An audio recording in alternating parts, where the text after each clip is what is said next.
এসব মানে কি? কই কোনো মানে নেই তো। আপনারা বললেন বাসায় সিগারেট খাওয়া যাবে না, আবার আপনি সিগারেট এনে দিলেন যে। ওসব আপনি বুঝবেন না।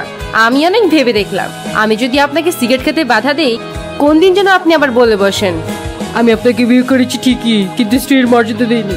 যাক, আপনার ব্রেন তাহলে মাথাতে আছে। আচ্ছা একটা কথা বলবো, কিছু মনে করবেন না তো? জি, আমি কিছু মনে করব, বলার দরকার নেই। আচ্ছা করলে করেন, তবু বলি আমাকে একটু মার্কেটে নিয়ে যাবেন, কিছু কেনাকাটার দরকার ছিল। ঠিক আছে, কিছুক্ষণ পরে নিয়ে যাবো। আচ্ছা তাহলে আমি তাড়াতাড়ি রেডি হয়ে আসি।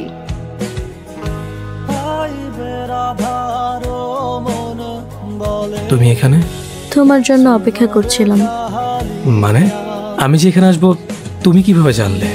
এখানে একদিন আসার পর পুরনো সেই ওয়েটারটি বলল তুমি নাকি এখানে মাঝে মধ্যেই আসো, তাই আমি তোমার সাথে দেখা করার জন্য রোজ এখানে অপেক্ষা করি। তোমার এই অবস্থা কেন?